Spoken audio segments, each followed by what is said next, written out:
Like always, today's episode is brought to you by our amazing sponsors: gluten-free diet water, premium junk clothing, Williamson wines, Good Dudes coffee. Gluten-free diet water. Stay hydrated with a refreshing twist.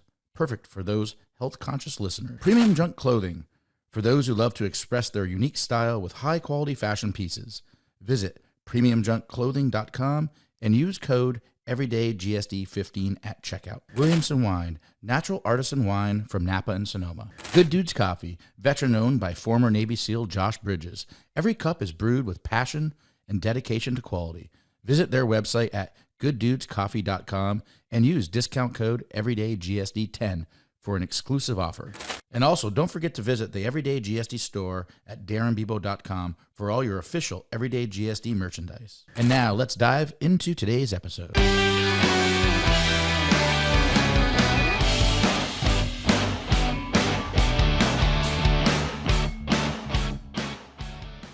Welcome to the Everyday GSD podcast. Today's special guest is Kory Wood, actually a good friend of mine. And, I just want to say one thing. It's interesting before I go over his bio. So, Kory, you're going to be episode 99, right? And 99, as a hockey player or anyone who loves hockey, knows Wayne Gretzky. And if you don't know Wayne Gretzky and you don't know hockey, or you just don't know Wayne Gretzky, you probably don't know anything about life, because let's not kid ourselves. He's the great one, right? And I've known you for a while now. I've wanted you on the show. We've talked back and forth. And being episode 99, this is like third or fourth year going into this. I'd have to get fact checked to that. Make sure the mic is next to you when you do talk, though. All right. I know you haven't said anything yet, but I was thinking 99 bananas. 99 bananas. Yeah, fair enough. But it's interesting because when I think of 99, I think of Wayne Gretzky. I think of the great one. And then I think of you in like the whole political world. And we always talk about this show. We don't talk about politics or religion, but we do, but we just don't. Listen, I'm not going to tell you I'm far left or far right, or I'm in the middle. Here's the deal. The show's about you. It's not about me, right? If we had a show about me, we can dive deep on me, and maybe that's going to happen one day. Maybe I can host one on you. Yeah, you never know, right? But that should be 100. Yeah, I think there's a plan for that already. But we laugh about it because, and normally I just jump right into the bio, but I want to share this because looking at your bio, I've been over it many times, and I was like, I've known you for a while, and I think I knew a lot of this, but I don't think I knew a lot of this, if that makes sense. So bear with me while I read to the audience your bio, and there's some names in here that I'm going to have a couple difficulties with, so I'm going to have you correct me, of course, when needed. But let's just jump into it. Okay, and again, thank you for taking time out of your business, because you go back and forth between Carmel, Indiana, and D.C., and you also do a lot of traveling all across the country. Yep, I have clients. One great thing about our company is we've done work in all 50 states, from Hawaii to Alaska to we've got clients in Florida, all across the country, and so we travel everywhere. So a lot of traveling. Yep, a lot of busy time. But I love Carmel, Indiana, man. I love Carmel. Who doesn't? Yes, I can tell you, anyone who lives here knows. And I've had people reach out to me. It's like, hey man, stop talking about how great Carmel is. We want people to stop moving here because we love it so much. We don't want it ruined. And I'm like, yeah, I'm sorry. I have to talk about how great it is. Okay, but let's jump into this. Okay, Kory Wood, nationally recognized political strategist based in Carmel, Indiana, and more than a decade of experience in campaigns, Capitol Hill, and public affairs. Absolutely. Okay. So far, so good. You're going to jump in a couple times on this, right?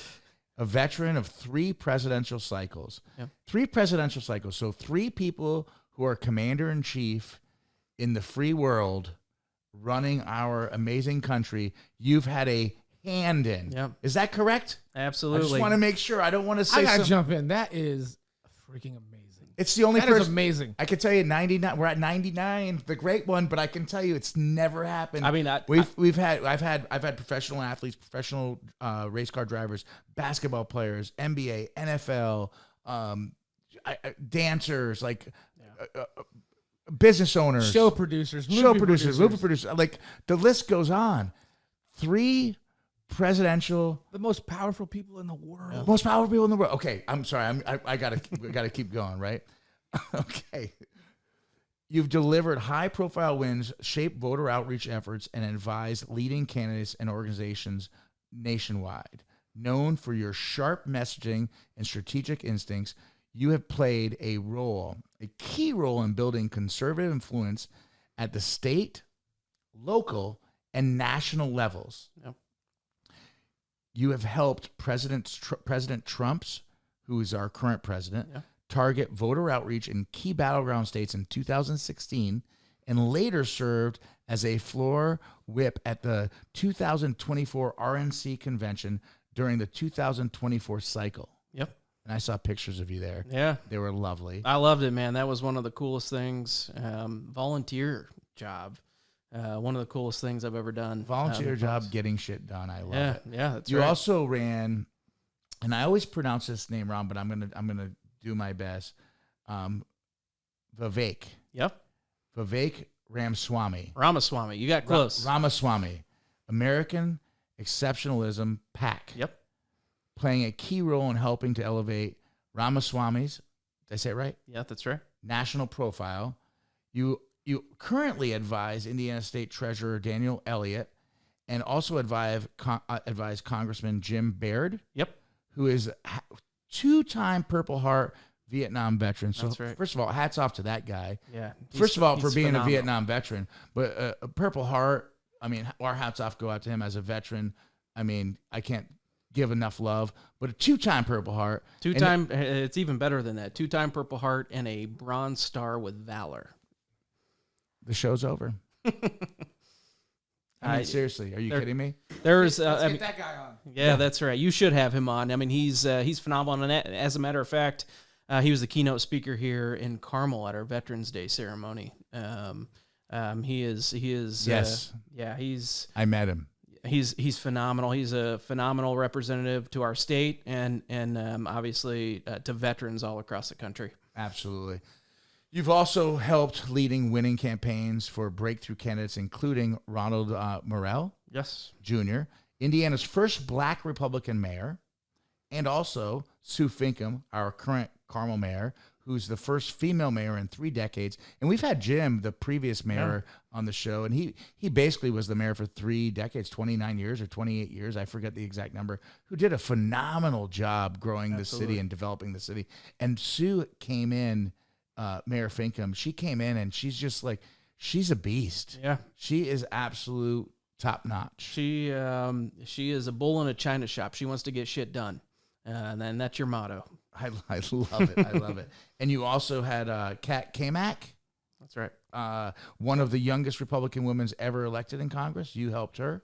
Yeah, so one of the youngest Republican women in Congress when she was first elected. You know, we as a firm, my company Ascent Strategic, we love women candidates. There's not a lot of those anywhere in politics, and it takes a unique person to be able to get them to that position, and messaging and the electorate look at women candidates different than they do male candidates, and so I think that shows that we're good at what we do. And I'm going to keep going because there's more. Yeah. And I want to go back to that because I think it's about who's the qualified person to do the job, and then when you can put someone in that position. And again, as we say, we don't talk about politics on this show, but we are going to reference a lot of political things on this show in your opinion and what you've done to help basically mold some pretty cool stuff going on in our local community and at a national level. So you also previously served as a legislative aide and House Budget Committee Associate for Congressman Frank Ginta. Yep. And you also earned national recognition, including named one of the Business Insiders for, and this is a long one, but this is beautiful, 24 millennial and Gen Z Republican operatives to watch receiving the Goldie's Republican All-Star Award. Yeah. It may sound like a tongue twister. Anyone listening to this, That's a mouthful. Yeah. It's a mouthful, but do me a favor, just Google it, and when you Google it, you're going to go, no shit. Yeah, you're across from me. 99, right here. Gretzky. Wayne Gretzky's sitting up there in probably Ontario going, why does he keep referencing me? Yeah, that's right. Because he watches the show. He gave me an award when I was like 14 years old, but that's a whole other story. You're known for creative campaigns, sharp political instincts, and a result-driven approach that has delivered historic wins and expanded conservative influence nationwide. if this isn't everyday GSD, Justin, I don't know what the heck is. No one does. No one does. That is definitely everyday GSD. Seriously. And again, man, I know you're so busy because when we talked about having you on the show a while ago, I feel like it was episode 40, 45. In that 40, 45, who was the president for 45? Not the year. I was trying to be funny, man. I was trying to be funny. How long ago was that? That was. I'm not being political. I'm just saying, I was referencing Gretzky and then 45 and then, I don't know, 47. I'm sorry. Okay. Let's go with 45 and 47. Okay. We want to forget 46. Yeah. All right. Let's back it up. Let's back it up from, Kory, where'd you grow up? Indiana? Yeah. So grew up on the south side, Whiteland, Indiana. Okay. At that point in time, it was a little farm town. Came through school. I was, this is really probably one of the first things that I actually got involved with in politics was I was elected class president freshman year. Which is a big deal, right? Yeah. I was class president Did you for have 4 to years. campaign? I did, yeah. And you were for 4 years, you're a class president. I mean, come on. So the full run. yeah, I mean, my class was like 199 people. Doesn't matter. But, when you're a freshman in high school, you run for it in 8th grade, and then you assume the office when you're a freshman. The office. What is good is a pretty good slogan, and that's what got me elected. So, I love it. So you were in high school. Were you in like modeled UN and any of that stuff? No. I mean, we didn't have that. Okay. Whiteland High School was, pretty small. I did like FFA. Like I wasn't a farmer. What's FFA? Future Farmers of America. Okay. Yeah. And so they have a big convention here in Indianapolis. Absolutely. Massive. It's like actually one of the largest. It is. They have the Firefighters Convention, which is the largest firefighters convention in the world. Yeah. And the FFA. Actually, it's the largest FFA convention in the world also here. Bam! There you go. Shout out to Indiana. Yeah, that's right. That's right. And so, that's what I did in high school. I played football, ran track, did all the normal things. But growing up, I loved politics. I loved watching it. When I was coming up through high school, I volunteered for some school board races or some city council races or town council, I guess, on the Whiteland level. I remember one of the first political events I ever went to was actually with my grandma. Who's, by the way, still alive. Still alive, 85 years old. Yes. Yeah. I always see pictures of you. Yes. That's awesome. Yes. So, we went to an event for John McCain when he was running for president. Those things are cool experiences that I had before I worked in politics. But what made you want to do that? And I don't want to interrupt you. But No. But so you're with your grandmother. You're hanging out. You're like you're the class president. Yeah. So like in 8th grade, you're like, you know what I want to do?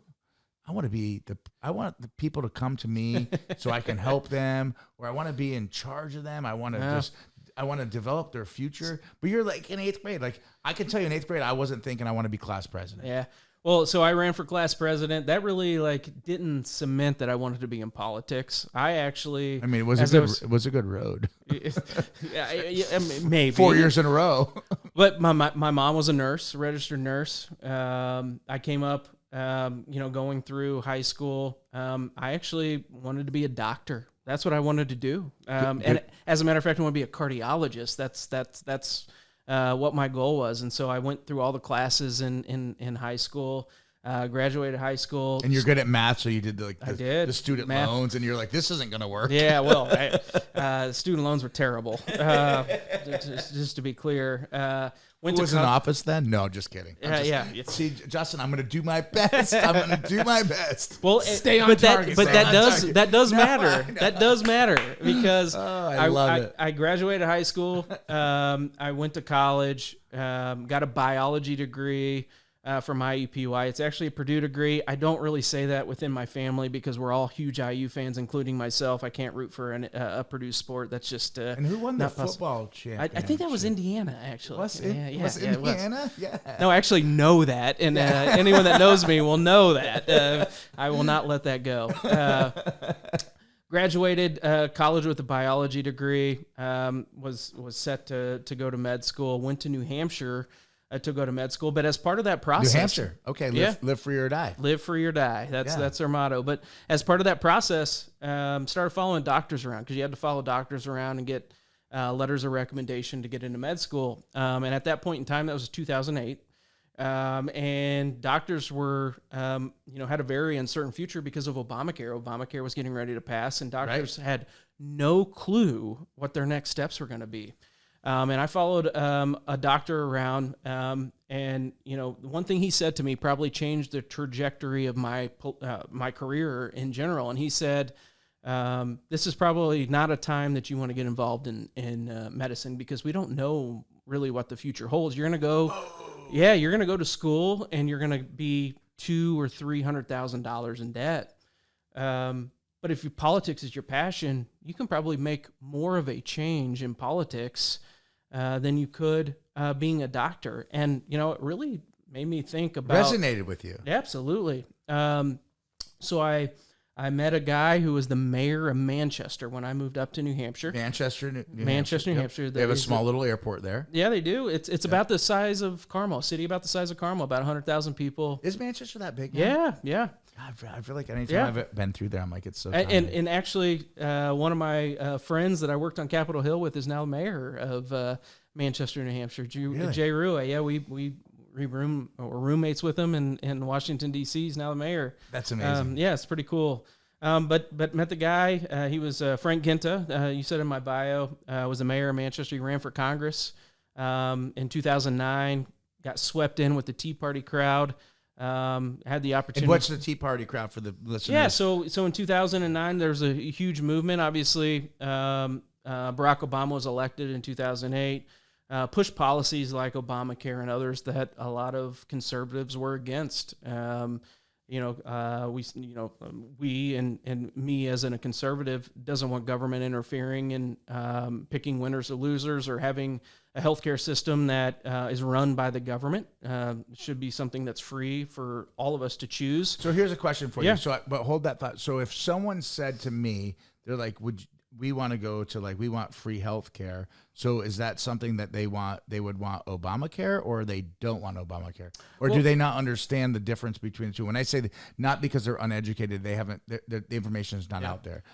Well, I mean, I think there's different ways to look at that. Obviously, there is a vulnerable population within the United States, or our state, or even our city, that there are programs like Medicaid that helps people who can't afford health insurance, which is a good thing, right? Absolutely. I mean, I think government is set up to help assist those in need, right? Right. But Obamacare, basically was set up to try to get rid of private health insurance, and when you do that, the quality drops. Just go to Canada and look at their healthcare system. Oh yeah, it takes weeks or months or years to even get surgeries or things. And so as a conservative, that's not what I want for our healthcare. I want, you have a company, I have a company. I've got 15 employees. I want to be able to go and find the best healthcare to attract the right talent, just like you do with your company. Obamacare, wanted everybody to be on the government doles, and nothing's free, right? Nothing is ever free. Right. Not in government. Okay, so you're in New Hampshire, Yep. and you've been, I'll say, influenced by some people that you met, and that's going to change the trajectory of what you're going to do with your career. And where do you go from there? Yeah, so I became a field rep for... and what does that mean, a field rep? Yeah, so I ran... I think it was 3 or 4 counties. That was in 2009, so it's a long time ago. But ran some pivotal counties for his congressional campaign, counties that we had to win. But they're not only counties that that you have to win to be able to win his congressional seat. They're counties that are very important on the national level. I mean, Rochester, New Hampshire was one of the cities that I ran. That county in itself that Rochester sits in. Is one of the bellwethers in presidential politics. So I got a question for you, and I'm gonna, because I'm probably gonna interrupt you a lot. No, it's okay. That's all good. So when we hear when we're looking at a presidential campaign, right? Yep.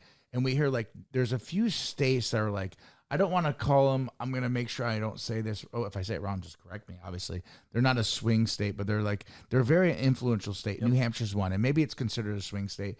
New Hampshire, there's a few of them, right? Yeah. And so, what makes those states so important in the political? Yeah. Well, so I think there's a difference. Okay. There is a swing state that goes back and forth amongst different, when you're looking at presidential years.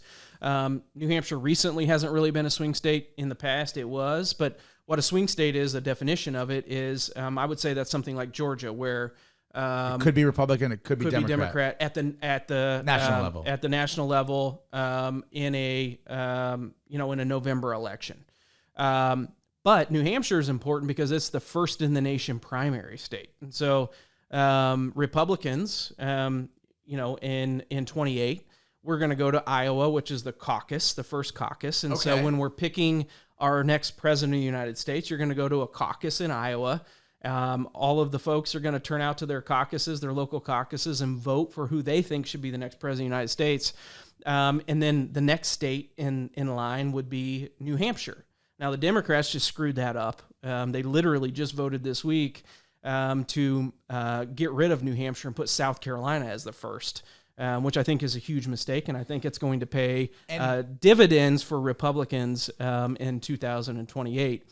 But it's a very important state in electing our next president of the United States. Okay, so I'm tracking all this, and so I've got a little message here, right? Voting is extremely important, right? Yeah, absolutely. Right? So there's many people who they don't understand popular vote versus the electoral college, right? And I had a conversation with a gentleman at the VFW that I'm the commander at, Carmel Post 10,003. It was after the last election. I was explaining it to him, and the individual I was talking to was like, well, yeah, it's you want it this way now because it was towards your benefit, but if it wasn't towards your benefit. And I looked at him in the face and I was like, here's to my benefit. I'm an American, right? Yeah. And my political party doesn't need to be a public party. I know who I want to run the country, but at the end of the day, I want America to be as successful as possible at a local level, meaning every little town and city there is, and at a national level. That's right. And then at a global level, That's right? So there's people that don't understand the difference between the electoral college and the popular vote. Can you give us Absolutely. a $5 example of what that means? Well, we don't elect presidents by a popular vote. We tally that, and what that means is they take up all the votes in every single state. And then I've got voting questions too. I can't wait. Justin's like, shit. Here he goes. I by the way, my producer back there, Justin, he's given me strict things not to say. But you know what? I threw it all away. But can I say anything? You can say anything you want. And by the way, I threw that shit away. I love it. I threw that shit away. Justin, we're going deep. I love it. Here we go. And all right. So before you even do that, so one of my good friends, Mohammed, in Florida, in Fort Lauderdale, he's a friend of mine. He runs a business. He's got a limousine business, and he's a driver. He's just a really good dude, and he's got a great family. And every time I'm in Fort Lauderdale, I reach out to him, and he's just a good human, right? And you can tell it's a good guy. And he watches the show or listens to it because he's driving a lot, and he tells me some of his stories, and he always asks, he's like, you should talk about some of your experiences in the military. You should talk about politics. And I always tell him, I'm like, that's not really the show. It's about getting shit done. He's like, yeah, but this is about getting shit done. So Mohammed, I know you're probably listening to this or will be listening to this. And I want you to know that I was thinking about you when my producer said, Darin, don't do it. So anyway, I digress. I wanted to throw that out there. Shout out to Mohammed. He's awesome. Anyway, back to you. All right. So popular vote is how many votes are counted in each state, all added up and combined. And that's what the popular vote. We elect presidents based off of the Electoral College. And when did we start doing that? I mean, like a bazillion years ago. Yeah. I think it's in the Constitution. Okay. Double check that, but I'm pretty sure it is. Yeah. I mean, I'm not holding you to that. You might not put that in there. Yeah. Hey, you might want to cut that out. No, but what you're saying doesn't matter. That's where we're at. Okay, right now. so the Electoral College, we elect presidents based off the Electoral College, and but why not the popular vote? Because it gives smaller states the opportunity to have a voice. That's what it is. Do you want Los Angeles, New York City, San Francisco to elect your president? I sure as hell don't. Okay, I understand. So you're saying if the population of Los Angeles, we'll just use Los Angeles as example, has a bazillion people. That's right. And everyone in everyone in Vermont, the 600 or 800,000 people, right. all love this one person, but this group. Okay, I'm tracking. So see, electoral college. This is how it's made up. So Indiana, as a state, has 11 electoral college votes. Okay. So we have 9 representatives in the House of Representatives, and we have 2 senators. Every state has 2 senators. Every state has 2 senators, and then every state has a number of representatives based off of their population, which is why we do a census every decade. 10 years. Yeah, to find out how many. So, by the way, when you get a census, don't lie. If you have 4 No. people that live in your house, tell the truth. Absolutely. Yeah, tell the truth, because that's how we elect our president, based off of our population. And so we have 9 representatives in Congress or in the House of Reps. We have 2 senators. That means we have 11 electoral college votes. We're always one of the first to be decided. Our polls close at 6 p.m. Pretty red state.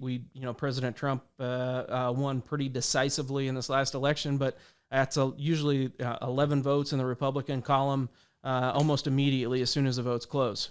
But every state, that's how it is. Every state is at least worth 2 Senate votes and 1 member of Congress. Okay. And then it goes up from usually a congressional district means about 600,000 people, give or take. Okay. But that's how the electoral college is made up. I mean, Justin, it's interesting to me. It's like finally someone can explain this, and I'm going to say for people like me, but like for a lot of people, and just like layman's terms, like you just broke it down. It seems pretty simplistic because I hear all these. And by the way, when I had this conversation at the VFW with this individual, I was just kind of regurgitating what I kind of thought I knew. But like what you just said is like you just explained electoral college in ways that make sense to all of us. So thank you. Yeah. Well, I mean, I think people that live in the Midwest or in rural states like farmers and people who work on oil fields and stuff should have a voice in who's elected president of the United States, and not just big cities. Because if we just did the popular vote, it's big cities that are going to decide who the president of the United States are, and I think it's important that everybody has a voice in who's going to lead the strongest nation in the world, the freest nation in the world. 100%. And I'm glad that we do it the way we do. I mean, I'm not fighting the way we do it. I just wanted to make sure people understood the way we do it. And I can tell you just explained it very clearly. If anyone doesn't understand it, you can reach out to the show. And give me a call. I'll happily explain it and why it's so important. It is. Because there's a lot of people who want to get away with the electoral college because it benefits their party. But I think that would be a huge mistake. So I was told not to go off script, and there's no script. And by the way, there's no script on this show, but I was told. Oh shit! I was told not to bring this up, but cheers to that. Yes, I'll lean over. So again, I was told not to bring some things up, but I must. Yeah. So when we look at people like that are in the Congress, and I'll use a couple examples. Do I want to say names? No, I won't. So there's a few.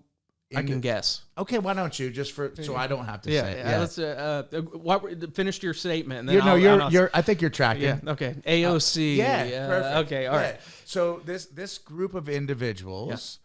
I feel like all it is noise and disruptive, right? And I try to find, and again, believe me, I'm not educated enough on. Here's what I'm really good at. I know what I did in my life, and I know what I did in my career, and I know what I did in the military. And when anyone wants to question any of that or what my former team or my teams do now, I have a fucking answer all day long. But when it's outside of that, sometimes I'm like, God, it doesn't make sense what you're saying, but I don't have an educated answer. So when we talk about those individuals, the few you just mentioned, absolutely, I feel like they're just making noise. Well, let's remember this. When we're talking about congressional districts, they're cut up based off of populations and sometimes different demographics, right? And so when we're looking at an AOC, she is representing her district. She was elected by her district, probably a very liberal district. And so she goes there with a different view set than what maybe our member of Congress would think. And so while we might think that is batshit crazy, her constituents, to an extent, probably say, keep doing that shit. And that's why we live in America, right? We have different views, and I think that's what's and we're what's allowed wonderful those about, different views. That's right. That's the best part about living in America. I love it, man. Yeah. I'm a Republican, and I fight for Republicans and I fight for conservative values, but at the same time, you got to respect the other side. And we have a constitution that protects freedom of speech. And if a congressional district wants to send somebody like an AOC to Congress, I'm going to fight like hell to make sure the policies that she's fighting for doesn't get enacted in Congress. Right. But she has a voice. And, and just to be clear, I am the biggest freedom of speech guy. I have so many things that people will say, they're allowed to do this because it's freedom of speech. And 99% of the time, I'm like, that's why you live in America. Absolutely. The biggest one I say absolutely fucking not is you can't burn the flag. But that's I can't stand that either. But here's the deal. That's my personal. Absolutely. That's me in my house. Don't burn the flag in front of my house because there's going to be a problem. However, that's why we had fought as Americans to fight for freedom of speech. If you want to do that, you are legally allowed to do that. And that's what makes America so special. Absolutely. However, I am 100% against that specific thing. However, if you do it, just don't ever do it around me. But I will say this. I mean, outside of the policies, I think a lot of problems with Congress currently is we have, I'll put it this way. I think it's like a social media society. Like people like AOC like to go there and get likes. I mean, we're kind of in this like weird world where it's like, let's get as many likes as we possibly can. So the best way to do that is say some crazy shit. Yeah. And that might appeal to a certain subset of the electorate, but man, it turns off, people who are in the center or independents and even moderates in their own party. I keep seeing her name being popped up for president in 2028, and I'm sitting there like, please, let's do this. I would love her. Are you serious right now? Absolutely. Somebody actually, I saw Sorry. Yeah, no, it would. Good for her, man. She was a bartender in New York. Like, fuck yeah, go for it, girl. But that's what's all about America. Yes. Like anybody. Anybody could be president of the United States. But go ahead, Justin. Justin wanted to say something. He's got rules he can't talk. Yeah, that's all right. I don't agree with the damn thing she says, but hell, go for it, man. Yeah, it would be. Who's going to run against her? That's easy. It would be greatest gift to Republicans if she's their nominee, and I hope that happens. Okay, frankly. I'm gonna throw a curveball at you, and then we're gonna go back to what we were talking about. But so let's just hypothetically say there was a Democrat that fit every single checkbox that you loved. Yeah.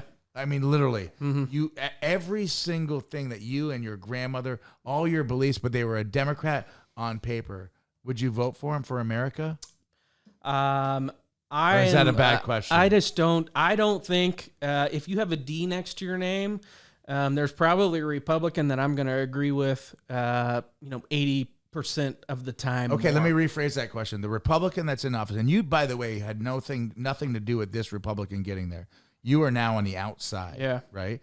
And it's a Republican that is literally like, you're like, what a damn shit show this man or female is. And then this other human on the other side, it fits every little box. Because I will say, I know politicians, and so do you, and I'm not going to say any of their names, and there's one specifically that it was a Republican, or is a Republican, but was very democratic. Yeah. And we love this individual, right? But if this person was, because I always say I'm a Republican, and I have no problem saying that. And even though that's not a political statement, it's what I am. But will I vote for a Democrat? Matt McNally, he was a Democrat that ran for office here. I supported him. He's a fucking great guy. A Thank God veteran. Danny Lopez won. Well, I don't want to say that because I don't want to. I can. Okay, though. that's what I was talking about. We're not going there. And I got to meet Danny, and I like Danny a lot. he's And a great dude. Danny's actually been doing a lot for veterans. Absolutely. And I can go on. And Danny, we're supposed to do dinner here soon. We just haven't connected yet. But Danny has. I had a conversation with Danny. We were at a charity event. I shook his hand. I said, "Hey, just so you know, I was supporting Matt because Matt was my senior vice commander at the VFW. I am going to support a veteran, but at the same time, it's just like you saying, I'm only going to support this individual. But I just thought I was just curious if there was, let's say, a D in front of the name, but they hit every box. You would listen. I would listen. There we go. Because we're in America, right? Yeah. Everyone has the opportunity to share their story. I got to get closer. Yeah. Justin's over there. Like, get next to the mic, Darin. You're leaning back. I listen. I would listen. But if there is a Republican that's on the ballot, I'm probably voting for the Republican. I mean, I'm a Republican through and through. Or maybe you could educate the Democrat to switch over to become a Republican. Well, I would love to do that. Just a lot of them won't. It is what it is. No, it's great though, right? But you know what? What's great about Republican Party is the same thing the Democrats say about their party, right? Listen, here's the deal. Like, no one wants to talk about politics anymore. Everyone's like, go to Thanksgiving, and here's the things you don't talk about. I know. Don't talk about this, and Not this. at my Thanksgiving. I can only imagine. Well, at least they're all Republicans. So I would like to go to your Thanksgiving, actually. Let's do a podcast at his Yeah, let's do Thanksgiving. it. Oh, my goodness. That would be like the 150th episode. They're all Republicans. It's really not that exciting. No, but we got to throw a couple Democrats. And let's talk about a two-party system, right? Yeah. So Listen, some of my best friends are liberal Democrats. Oh, here's the deal, and just, let me be very clear because I have a lot of friends that are going to be watching this show. I have many friends that are Democrats and liberals, and I will do anything for them. Absolutely. I literally have friends that are so liberal. And when we talk about specific rights between individuals and all that, all of the fucking noise and chaos, I will tell you, I will protect my friends absolutely until the end of the world. Absolutely. I mean, because they're American. I'm an American. That's right. And let's not kid ourselves. America's fucking beautiful. I do not base my friendships off a political party. 100%. Because we did that, it wouldn't be a good place. But I mean, I have some I have some very liberal friends that I love to death, and I would do anything for. I mean, I will tell you, just being a Republican and coming up through the Trump years. I mean, I've lost friends. I mean, I've had people that have reached out to me that I just can't be a friend with you because you support that man. And I would never think that about supporting, if they supported Barack Obama or anything like that. Like, anytime somebody's the president of the United States, whether they're Republican or Democrat, I want them to be successful. I'm going to be working against, a Democrat because I'm a Republican. Well, that's your job, though. That's my job, 100%. Right? But I want them to be successful because that means our country is successful. But for you, what does it mean to be a Republican? What makes you a Republican? Yeah, I mean, I stand for, conservative values. I'm fiscal conservative. I'm probably a little more moderate on the social issues as my generation is, but I'm a pro-life person. That's what I stand for. But because I've known you for a while, so I want to make sure the people listening, because there's going to be some haters out there. There's always haters. Always haters. But I feel like you have friends that are absolutely not thinking the same thing, and you're like, yeah, man, I love her or him. It's cool, but like, this is what I stand for. Yeah. You're not like spewing the spew. No, I think what you said earlier about this country being the greatest thing in the world is we can have different views, and I think we can agree to disagree, but still be friends and go grab drinks and have dinner. Do you remember when it used to be like that? Yeah, right? I mean, I remember literally sitting at my parents' house. I was a kid, and my mom was smoking. She hasn't smoked in years, by the way, and thank God, right? And my dad would smoke. I used to sit in the car, and my good friend Mark Russell, JJ, we call him. He introduced me to Jonica, and this is totally sidebar, but I made a joke about when I was a little kid, my mom would put me on the dashboard of the car while she was driving like 60 miles an hour with no seatbelt, right? And there was an ashtray there, and I was like, she'd like, hey, pass me my Kents, right? This is how we grew up, or like we'd be sleeping in the back seat of the window, the back rear window, like. I remember that stuff too. Yeah, right. I mean, my parents and grandparents didn't smoke. My grandpa would chew on Swisher cigars. And I worked with him over summers, and but who the hell cares? Yeah, right. But now, there's probably some Karen that would be bitching about, you can't do that. And so we were on, Justin and I, we were on the Special Forces cruise for the Green Berets. It was the Green, 2025, 24, 25, because we were at the Green Beret convention in Indy. It was the year after. It doesn't matter what year it was. And Scott Mann, who was actually on the podcast, he wrote a book, No One's Coming to Save You, or No One's Coming to Get You. And correct me, Justin, when you... No one's coming to save you. No one's coming to save you. And I'll be honest with you, the book is really, really good. And he's got this company called Rooftop Leadership. Man, I'm trying to remember all this stuff right now. But one of the things in the podcast, but he talked about in the book, is like the churn, right? Yeah. And I was like, what's the churn? He's like, don't get caught up in all the churn, right? You're watching all this shit, and you're getting sucked into it, and then all of a sudden you're getting all riled up, right. and you're getting pushed in one direction. But that's the goal of the churn, right? And that's what we in politics call social media. But yeah, well, no, this is what we're talking about on social media, right? Yeah. But he was like, shut all that down. Yeah. He's like, stick with what you believe in, and that's right.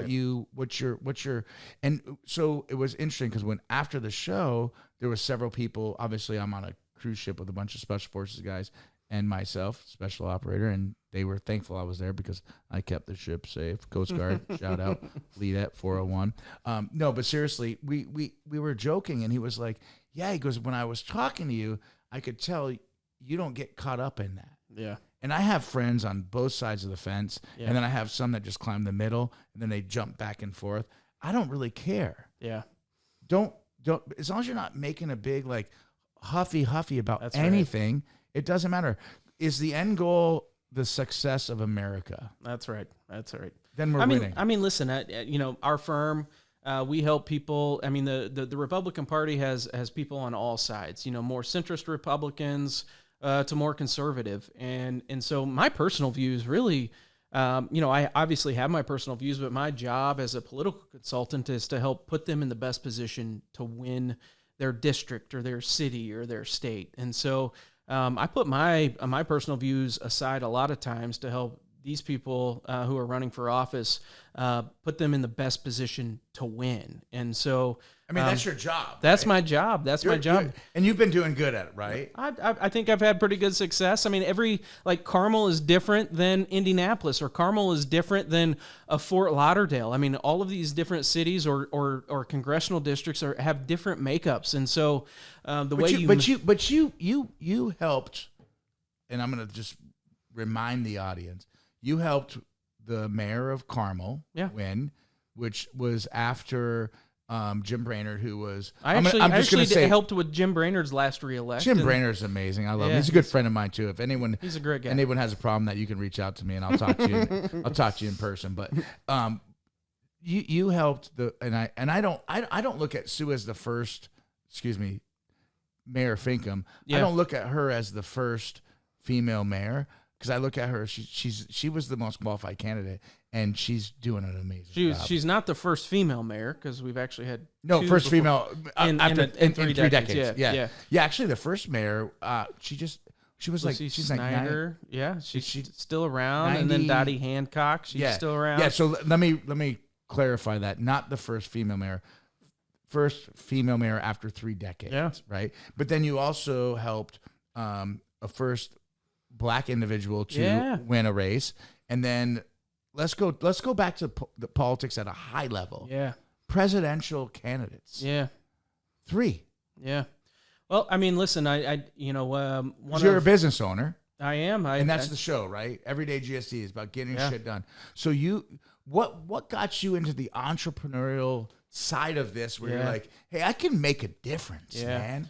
Well, as I was telling my story, that doctor said you can make it more of a difference here, and so got involved in politics. I worked on Capitol Hill on the budget committee. So you worked actually on Capitol Hill. Yeah. What is that like? For somebody that likes to get shit done, that place is not the place to get shit done. Right. It's sit there and you watch that clock tick. I'm more of a politics side of the campaign. Like that's the stuff I love. You wake up on a Monday morning saying, "Oh, this is going to be a quiet day." Shit hits the fan, and it happens like that, right? It just happens like that. And you get a phone call from somebody in the press or a candidate, and there's a leak. You're off to the races, and so that's the stuff that gets me excited. When I was working on Capitol Hill, President Obama was the president of the United States, and so we were in the majority. Republicans were in the majority, and so we basically voted no for everything that he wanted. That's basically what we did. But the one thing that I think will tie all this together, as I said, when I follow that doctor around, he said you can make a bigger impact, working in politics. One of the bills that I worked with Congressman Ginta when I worked on Capitol Hill was to get rid of an auto enroll through Obamacare. So we had these like seasonal businesses, and they were huge in New Hampshire. They're huge in areas where there's beaches, especially up in the Northeast. But where the weather is warm and then it gets cold, or like a ski resort. But there was a bill that I helped him write that part of Obamacare was to put these people automatically on Obamacare. Well, it's a huge burden for these businesses because these people would be automatically enrolled, and then you would have to go to these folks who are mostly like college-age kids and say, you're on Obamacare, but they didn't want to be because they were still on their parents' They're on their parents' health care. And so then these... which, by the way, they should get off. Yeah. Get a fucking till 26. Job. Sorry. I'm sorry. No, but that's not politics. That's just me saying get a fucking job. It's a huge paperwork burden for these businesses. And so we actually filed a bill to repeal that portion of Obamacare when I worked in Congress. It didn't pass the year that I was there because we knew, obviously, that the president wouldn't support it. It did pass the House because we had the majority. But several years later, it actually became law. And so something, that kind of ties back the whole situation of, wanted to be in medicine, work in healthcare. Doctor said, you can make a bigger effect. This is something that I worked with, several doctors and health groups, medical groups, and later became law. And I actually have the bill. I'll have to show you someday. It's actually it's hung in my house with in your new house. In my new house with the original signatures of people who were co-sponsors. One of which was Mike Pence when he was a congressman. Later, obviously, became governor of our state and then vice president of the United States. That's wild. Yeah, pretty cool. Okay, so actually, that's very cool. And you have it. I bet it's framed. It is framed, and it's the original. I got to keep the original paperwork because when you scan it in, all they need is the, it's just the scanned portion of it. And I was like, I'm keeping this stuff. Okay, so I want to go back in time a little bit, and this is gonna be a little bit different on the show, right? So you're talking about you were looking at thinking about being a doctor, right? And grandmother's an influence, absolutely huge influence, and you're talking to this influential person, doctor, who says if you want to be impactful, and right now everything going on with Obamacare or whatever what was going on with Obama, right? Yep. Maybe you should go into politics. You can make a bigger difference, right? Absolutely. So what was the deciding factor for you personally? Yep. To be like, you know what? I'm a Republican, or I'm not going to be a Democrat. Yeah. What was the thing where you're like, because I know for a fact, because obviously we have mutual friends. You have mutual friends of mine that are Democrats that are, it's different because when I say it's different, I think it's funny when we have individual friends that we're like, it doesn't matter if you're a Republican or Democrat. We're still going to have a beautiful steak dinner, beautiful drinks, or we're going to talk about the military. Or we're going to talk about, or just not talk about politics at all. Yeah, or we're going to talk about pride or whatever we're talking about, right? It doesn't matter, right? Yeah. And there's never a conflict because I feel like we're just having like just good conversations, and no one's fighting about, I can't believe Trump did this, or I can't believe Obama did this, or I can't believe Biden did this, and Where's the emails? Like, it's all bullshit, right? Yeah. It's the churn, right? Mm-hmm. But at what point were you like, you know what? I'm gonna throw the R on the chest, Yeah. and I'm gonna that's the support I'm gonna do, and I'm gonna try to get these individuals elected. Yeah. Was there a turning point? Yeah, I mean, I think there were probably. Is that a good question, Justin? That's a great question. Great question. Thank you. I think it's a great question, but there's probably several points along the way. Right. Okay. I remember when I was younger. But when you say younger, how old?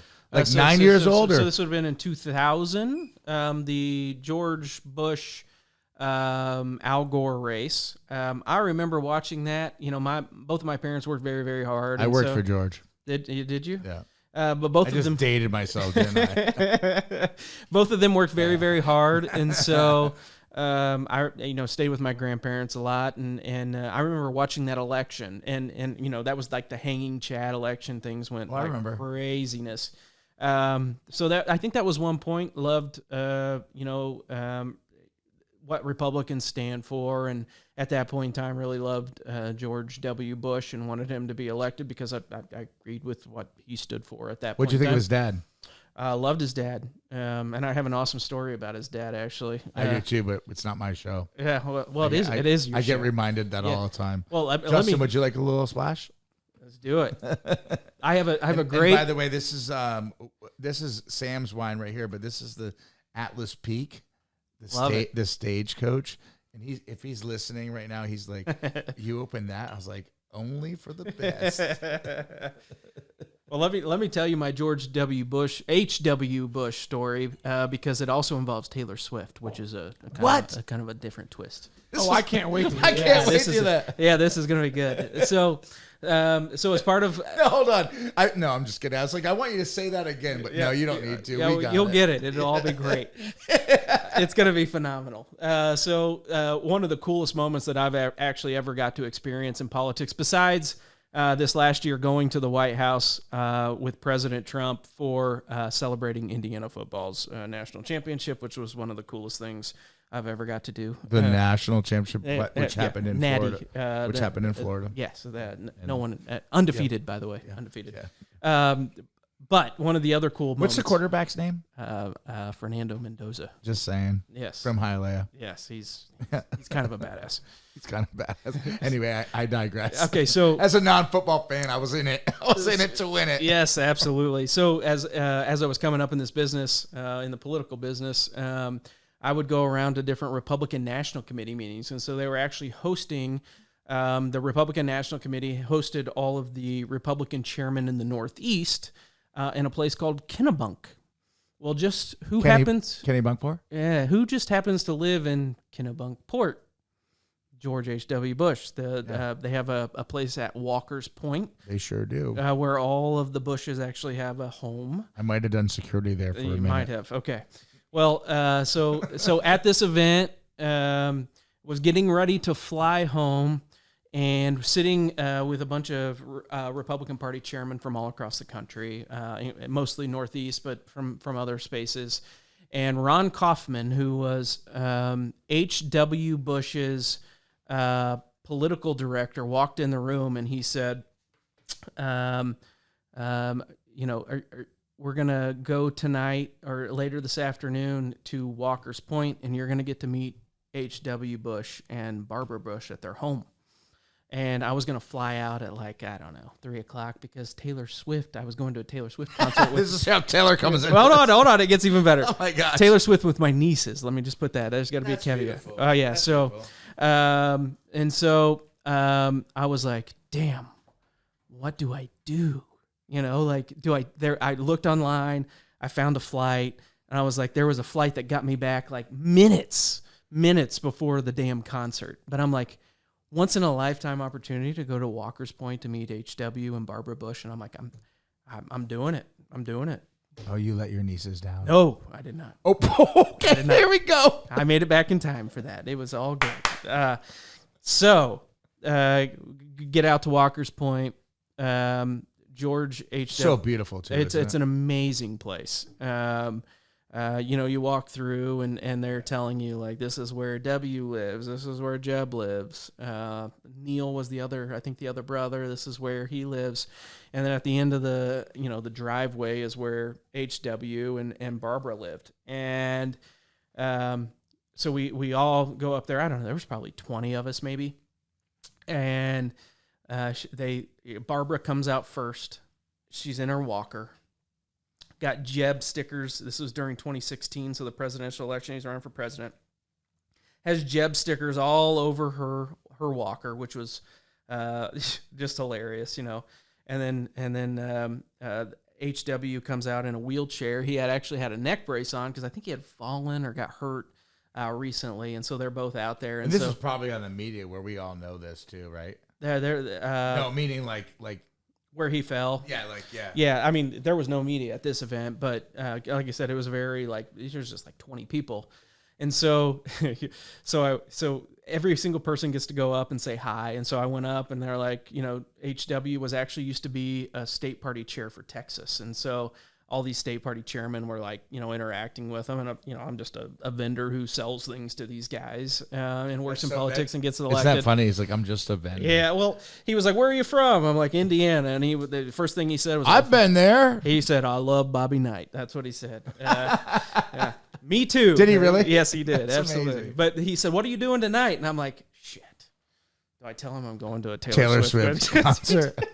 I said, do I tell him I'm doing it? And I'm like, shit. I can't lie to a former president. I can't lie to the so I did. Former director. He said, what are you doing tonight? Too. And I said, yeah, that's right. For the record. Absolutely. So I said, I'm going to a Taylor. My man.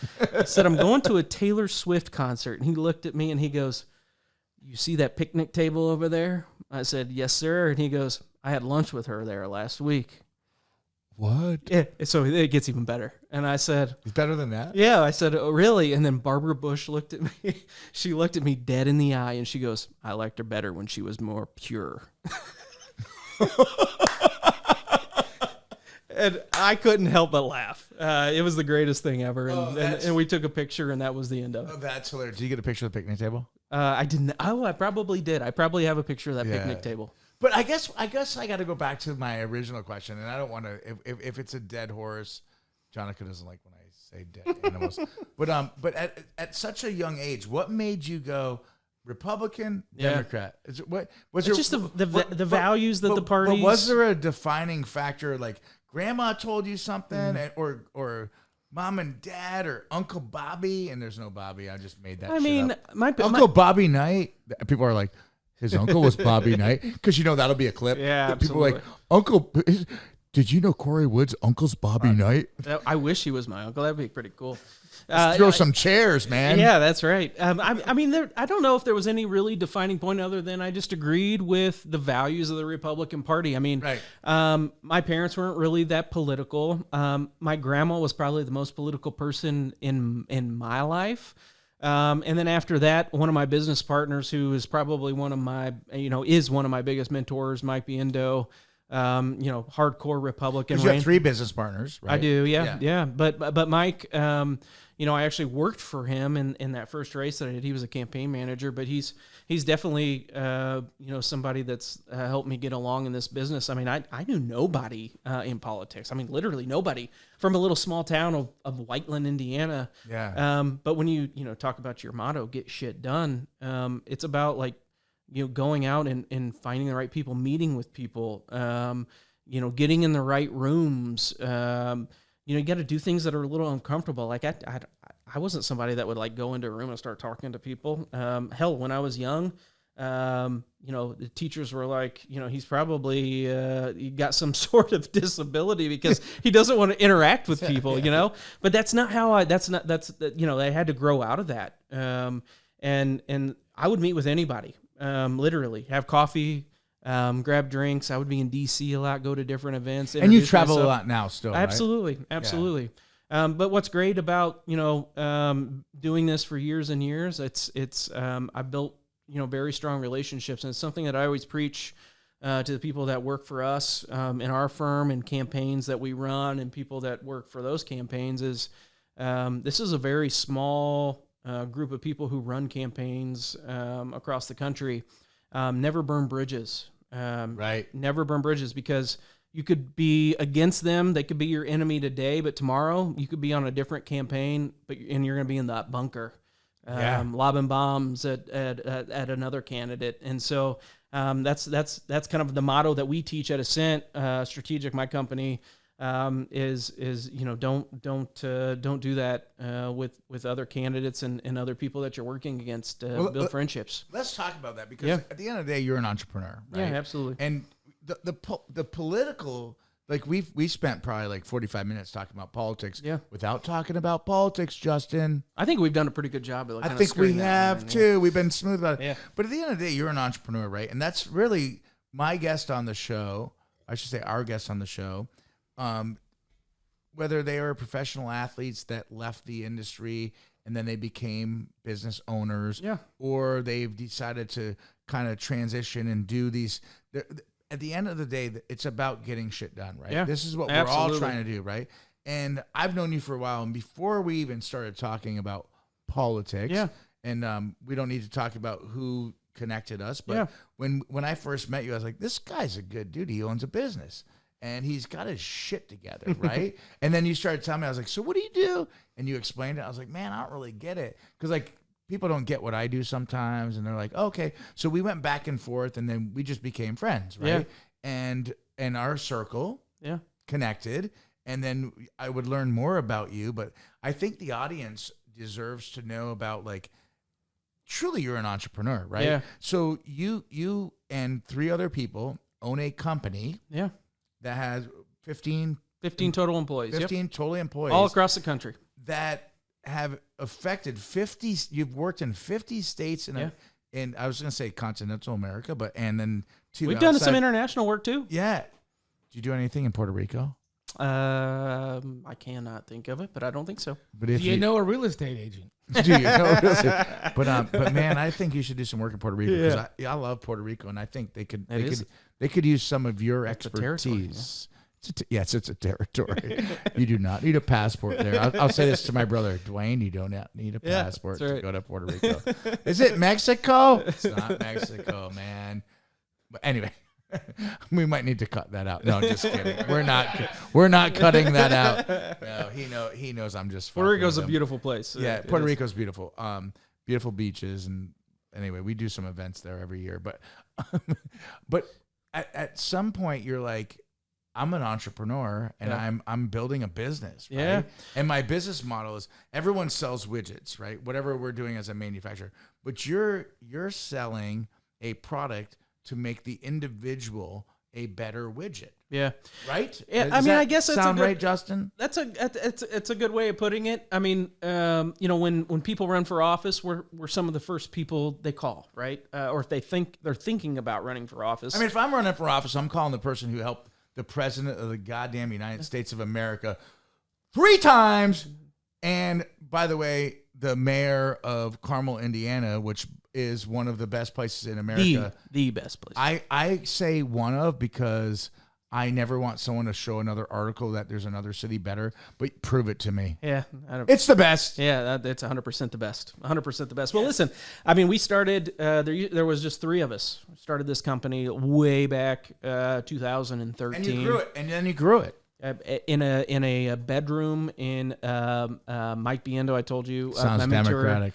Yeah, in a bedroom. It probably does. But literally a small bedroom. There were 3 of us in this bedroom that started this company.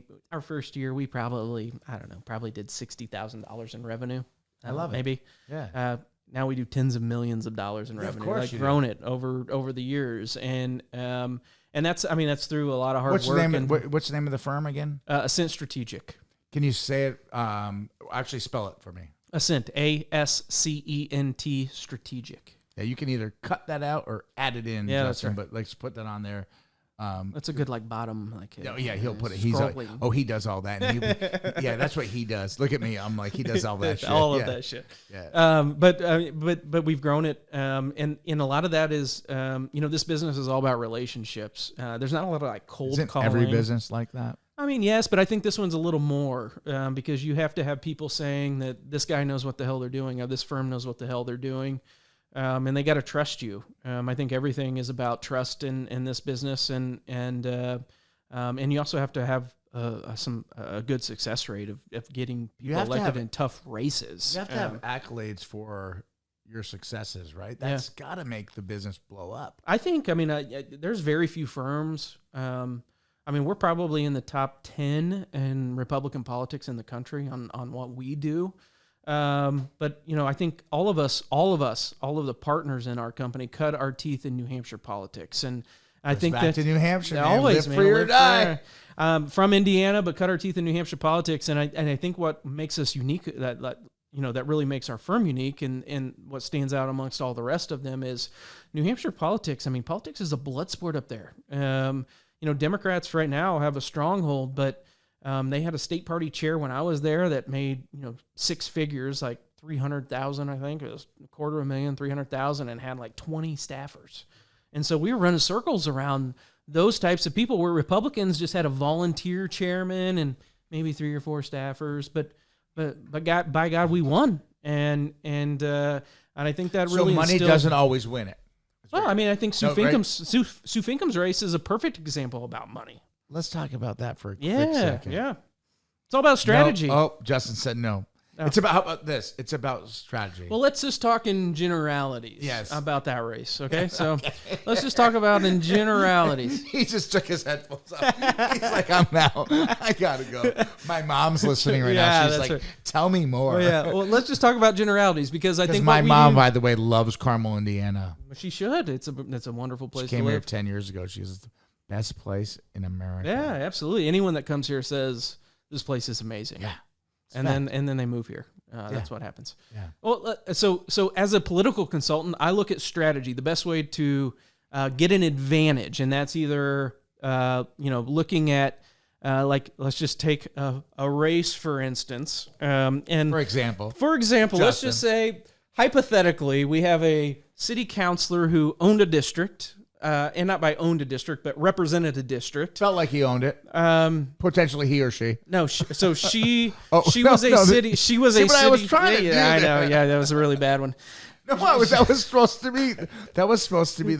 Yeah. So we had a city councilor who was a councilor in a district, and there are 6 districts in this city. So we have a city councilor that's a district. In this hypothetical city? In this hypothetical city. Very Republican district, one of the most Republican districts in the city. And then we had an at-large candidate who represented the entire city. And then we had a guy who had run for mayor before. So, again, the entire city. So, this is the calculations that I look at in my head as a political consultant. It's like math. It's an equation. How do I best spend money that we raise to get in front of voters? Because it's a name ID race. Like, fact. I got to get people. I got to get this person in front. He or she in front of as many voters as humanly possible. So I know who votes in municipal elections. I know who turns out in a district. I know where she's best well known. We raised 120. He's not good at this, is he? No, he's I'm like not she. He's like she. $127,000 is what we raised. We were up against $650,000. Yeah.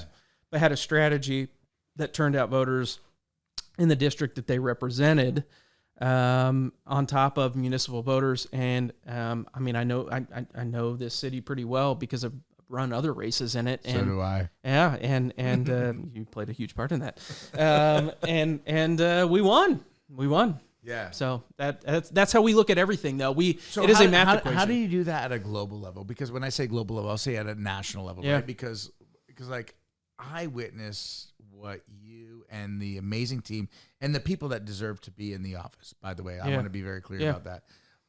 I witnessed that, and I'd like to think that I helped do whatever my part could be as an American. You're a huge help, yeah. Right? But at the end of the day, when we look at at a higher level, when you start talking like a state position or a national position, like presidency, right? Yeah. Because there's so many variables, right? Yeah. How do you and your company, as you're one of the one of the owners of the company, right?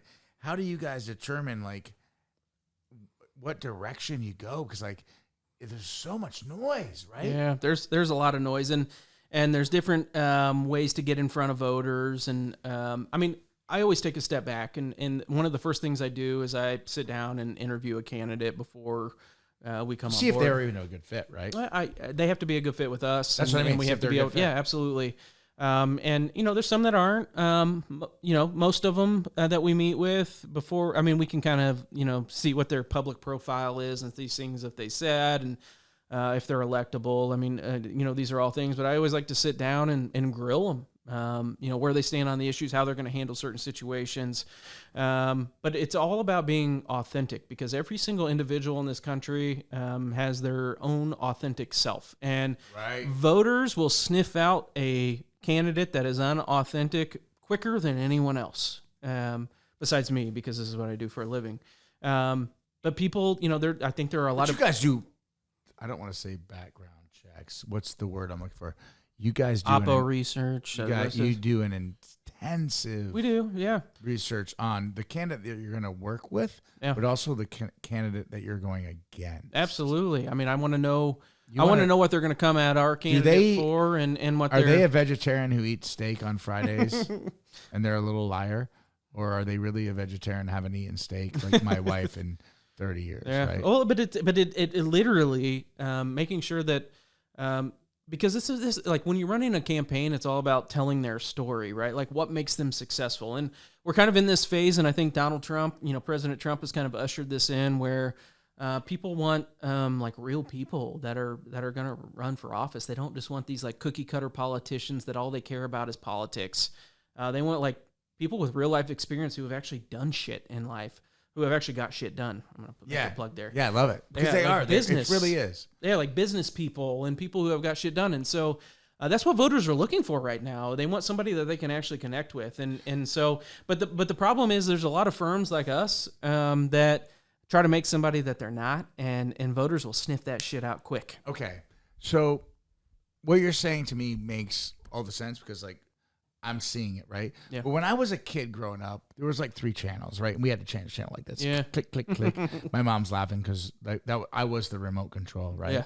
Well, and then my brother became the remote control because I was like, I'm not doing it. You got Mom. older. You got older. No, he was older than me. But, okay. But I would just make excuses like, I don't feel well. Yeah, that's right. No, but all kidding aside, so we had like 3 channels, and each one had their own news station, right? Yeah. And each one had they were just spewing the information. But one wasn't like pro-Republican, pro-Democrat, pro-liberal. It was just like, it was channel 3, 5, and 22, right? Yep. And then because we lived on the Canadian border, it was like the Canadian broadcast channel, but that was all staticky, and mostly it was hockey. Yeah.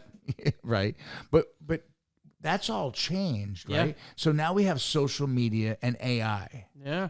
So how is that like? I mean, the way that... Because if you think about how AI and social media has changed the political platforms of giving us either false information or information, where are we at? Like, I look at my dad who, proudly I say he just turned 86 years old in July. He's on... What day in July? July 11th. I'm sorry, July. Yeah, July 13th. You probably should cut that out. No, you can't. Because my mom's is July. Wait, geez, I get them confused. July 11th and 13th are both their birthdays. Yeah. 23rd here. So all good people are born. Yeah. All awesome people are born in July. And then the elite are born in March. Do you hear that, Justin? Yeah. And the producers are born in September. That's good. No, but seriously, so it makes me wonder. Like, again, I'm flipping a channel, and they're like, it's and then all of a sudden there's like, oh, you should vote for Johnny for city council, and then all of a sudden that's gone, right? But now, like, if I'm looking at my laptop right now with all this information on it, but literally, like, social media and AI, it's really changed how we do a reach out, right? And so, is it about mastering the technology and giving a message, or is it about having the best message? And truly, the individuals that are doing that, that's the backing. Well, right? I think I'll take it one step further. It's about putting the right message in front of the right person through the right medium. I mean, that's really what it is. I mean, we have technology now in politics that we can build models, for instance. And so, I know that, you care about Technology, you can do that. illegal immigration and, securing our border. And I know that you utilize YouTube TV the most. And so I can find those specific things about voters. And so my job as a political consultant is to make sure that you're getting the right message through the right medium at the right time, right before you're getting ready to vote. And so there's a lot of strategies behind this. That makes sense, right? But like when I started in this business, like we didn't have all that shit. MySpace was like, just starting to come. MySpace. Is it Tom Tom on MySpace. Yeah. He was my first friend. I was like, I don't know this. I don't know this motherfucker. This weird dude. This fucking weird haircut. And But shit. like even in my first political job, we were using paper walkbooks. And now there's an app on your phone where people can go knock on doors and they can say, you're a hard Republican and you agree with these issues. I mean, there's technology grows every single year in politics. I'm going to pause you right now. Yeah. So let's pretend I was a hardcore Republican and my wife was a hardcore Democrat, hypothetically, right? And so what's my house say? I would see you individually because you vote individually. And I mean, I always wonder that when people are knocking on, they were like, because where my residence is in Carmel, people want to put signs in it. Oh, absolutely. Right? And I'm like, nope. It's a prime sign location. It's a prime sign location. But I'm always like, nope, because I have to know you. And like, there's a whole story behind that. That's not part of the show. But I'm like, it's interesting when someone reaches out, I'm like, huh. I mean, we do a ton Why of don't research. you ask my wife? Yeah, that's who I would send her to. Yeah. We do a ton of research. Again, it's about analytics. I'm a huge data nerd. That's That's one where way. it's at, right? Data. You can live and breathe by data in politics these days, and so there's technology where I can learn your viewing habits and make sure that I'm targeting you in the right place with the right message. I know, if you in Indiana, we don't register as a party, but you pull ballots when you go vote in a primary. You're either pulling a Republican ballot or a Democrat ballot. And so I can see those things. And I know, for instance, like here we have presidential elections, we have midterm elections, and then municipal elections are their own thing. They have their own year. And so I know when you vote and I can tell.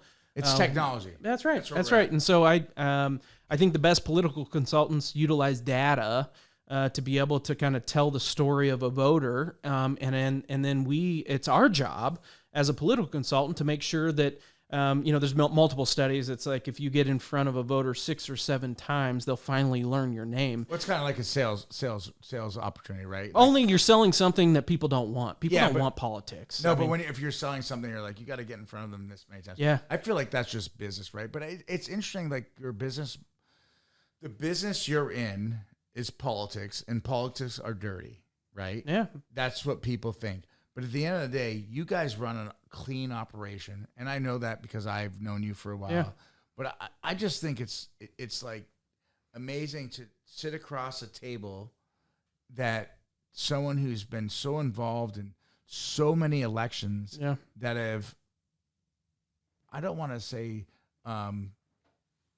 created where we are in America today, but it is like small town. People, I remember when we had Jim on the show, and at his conclusion, which we're going to wrap up soon. I know you're busy, man. No, you're good. I will say Jim's conclusion was, I go, what would you say to someone that wants to get into politics or to make a difference? And he goes, go local. Yeah. And he goes, just start local, make a difference locally, right? Once you make a difference locally, then you can decide if that's something you want to do. Don't just sit back in your chair and go, I want to be a congressman or a congresswoman, or I want to be a president of the United States.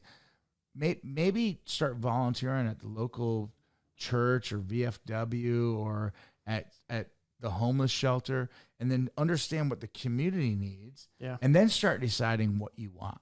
Right? I mean, local politics matters more than any of the crap that you see on TV, on Fox News, or any of those things. I mean, do you want your trash picked up? Do you want your street plowed? Do you want a safe community?